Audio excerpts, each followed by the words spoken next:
శ్రీలంకను దారిలోకి తెచ్చుకుంది. మాల్దీవుల్లో మకాం వేసి మనకే సవాల్ విసురుతోంది. బీజింగ్ కుట్రలన్నీ పొరుగు దేశాల నుంచి భారత్ను దూరం చేసి హిందూ మహాసముద్రంలోనూ తన ఆధిపత్యం పెంచుకోవడం కోసమే.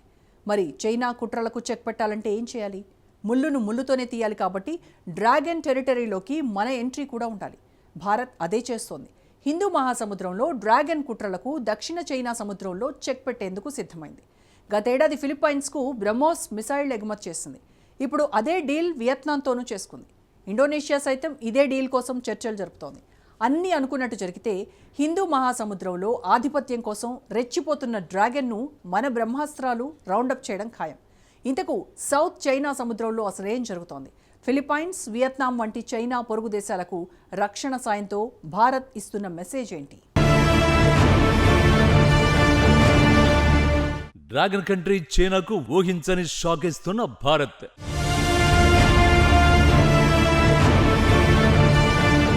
ఫిలిప్పీన్స్, వియత్నాంకు భారత బ్రహ్మాస్త్రం బ్రహ్మోస్. దక్షిణ చైనా సముద్రంలో భారత్ మార్క్ యాక్షన్ ఏంటి?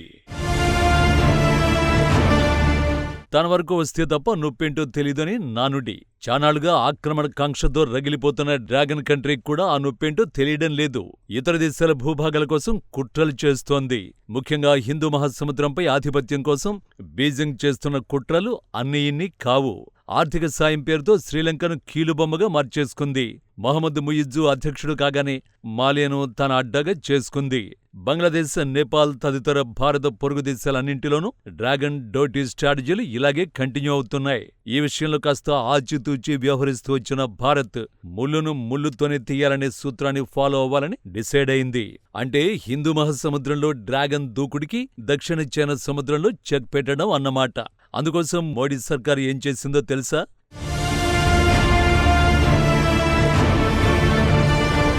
గత ఏడాది ఇదే సమయంలో దక్షిణ చైనా సముద్రంలో డ్రాగన్ను నిలువున వణికించిన విజువల్స్ ఇవే.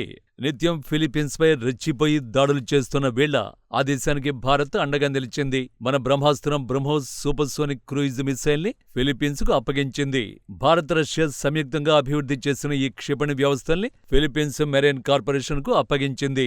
బ్రహ్మోస్ క్షిపణుల కోసం భారత్, ఫిలిప్పీన్స్ మధ్య 2022 జనవరిలో $375 మిలియన్ ఒప్పందం కుదిరింది. ఈ డీల్లో భాగంగా 3 ఎక్స్పోర్ట్ వేరియంట్ల బ్రహ్మోస్ మిసైల్ వెపన్ సిస్టములను మనీలాకు అందజేశారు. ఒక్కో సిస్టంలో 2 మిసైల్ లాంచీలతో పాటు ఓ రాడార్, ఓ కమాండ్ కంట్రోల్ సెంటర్ ఉంటాయి. ఈ మిసైల్ లాంచీల నుంచి కేవలం 10 సెకండ్ల వ్యవధిలోనే 2 మిసైళ్లను ప్రయోగించొచ్చు. హిందూ మహాసముద్రంలో చైనా దూకుడుకు సౌత్ చైనా సముద్రంలో చెక్ పెట్టే వ్యూహంలో ఇది తొలి అడుగు మాత్రమే. ఫిలిప్పీన్స్ కు క్షిపణులు అందించిన అదే ఏడాది డ్రాగన్ దిమ్మ తిరిగిపోయే మరో వ్యూహం అమలు చేసింది భారత్. ఆ వ్యూహం మరేదో కాదు, ఫిలిప్పీన్స్ కు ఇచ్చినట్టే దక్షిణ చైనా సముద్ర తీరాన్ని పంచుకునే ఇతర దేశాలకు బ్రహ్మోస్ క్షిపణుల్ని అందివ్వడం.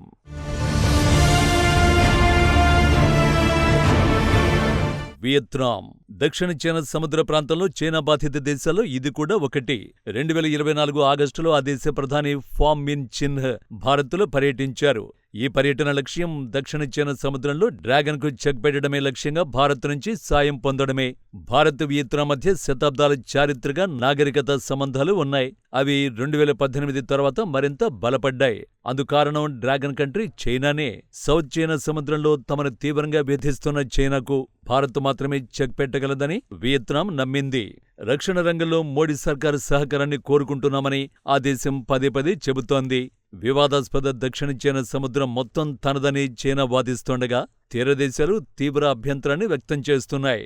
ఈ నేపథ్యంలోనే దక్షిణ చైనా సముద్రంలోని అపార చమురు, సహజవాయు నిక్షేపాల్ని వెలికితీయడం కోసం భారత్ పెట్టుబడులు పెట్టాలని 2018లో వియత్నాం ఆహ్వానించింది.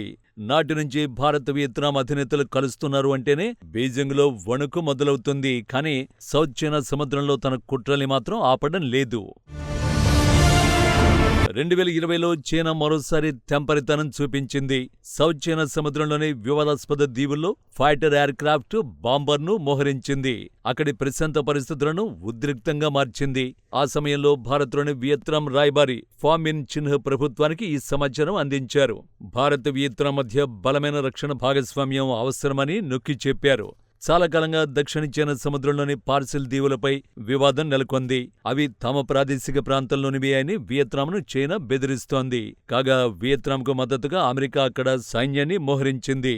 ఈ నేపథ్యంలో అక్కడి పెద్దదైన వుడీ దీవిలో H-6J బాంబర్ని చైనా మోహరించింది. దీంతో చైనా తమ సార్వభౌమత్వాన్ని ఉల్లంఘిస్తోందని వియత్నాం భారత్కు తెలిపింది. ఈ ప్రాంతంలో పరిస్థితులను డ్రాగన్ ఉద్రిక్తంగా మార్చేసిందని వెల్లడించింది. మన రెండు దేశాల మధ్య వ్యూహాత్మక రక్షణ సంబంధాలు పటిష్టం చేసుకోవాలని కోరింది. కట్ చేస్తే గస్తీ పడవలు కొనుగోలుకు వియత్నాంకు భారత్ $100 మిలియన్ రుణం ఇచ్చింది. ఇంకా రక్షణ సామగ్రిని కొనుగోలు చేసేందుకు మరో $500 మిలియన్ ఇచ్చేందుకు అంగీకరించింది. ఆ తర్వాత 2 ఏళ్లకు రక్షణ మంత్రి రాజ్నాథ్ సింగ్ రంగంలోకి దిగారు. 2022లో రాజ్నాథ్ సింగ్ వియత్నాంలో పర్యటించారు. ఇరు దేశాల రక్షణ సంబంధాల్లో కీలక మలుపు అదే. ఆ పర్యటనలో రాజ్నాథ్ సింగ్ కోసం వియత్నాం అధ్యక్షుడు నుగియన్ జువాన్ ఫుసి ప్రోటోకాల్ నిబంధనలు పక్కన పెట్టి మరీ రాజ్నాథ్ను చూసేందుకు వచ్చారు. 2030 నాటికి ఇరు దేశాల మధ్య రక్షణ సంబంధాలను ఉన్నత స్థాయికి తీసుకువెళ్లేలా భారత్, వియత్నాం సంతకాలు చేశాయి. ఇరు దేశాల సైన్యం తమ మిలిటరీ బేస్లను పరస్పరం ఉపయోగించుకునేలా ఇండియా, వియత్నాం డీల్ చేసుకున్నాయి. మ్యూచువల్ లాజిస్టిక్స్ సపోర్టు కోసం వియత్నాం ఒప్పందాన్ని కుదుర్చుకున్న తొలి దేశంగా భారత్ అవతరించింది. ఈ ఒప్పందం ఫలితంగా ఇండియా యుద్ధ నౌకలు, ఫైటర్ జెట్లు, ఇంధనం నింపుకోవడం కోసం, రిపేర్లు, ఇతర అవసరాల కోసం వియత్నాం మిలిటరీ బేస్లను భారత్ ఉపయోగించుకునే సౌలభ్యం ఉంటుంది.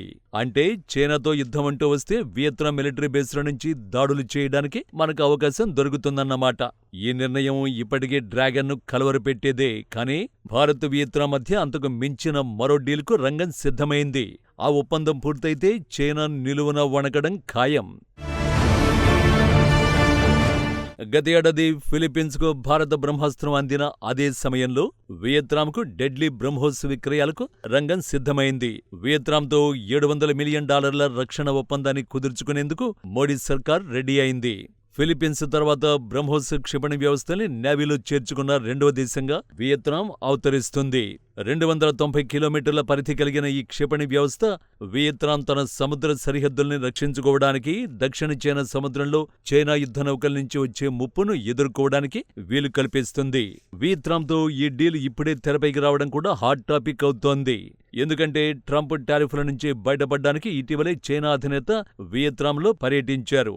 ఆ పర్యటన జరిగే వారం కూడా పూర్తి కాకముందే ఆ దేశం భారత్తో బ్రహ్మోస్ ఒప్పందంపై చర్చల్ని వేగవంతం చేసింది. ఇక ఫిలిప్పీన్స్, వియత్నాం తర్వాత ఇండోనేషియా కూడా భారత బ్రహ్మాస్త్రాన్ని కొనుగోలు చేయాలనుకుంటోంది. సో హిందూ మహాసముద్రంపై ఆధిపత్యం కోసం రెచ్చిపోతున్న డ్రాగన్ కంట్రీని బ్రహ్మోస్ క్షిపణులతో భారత్ రౌండప్ చేస్తోందన్నమాట.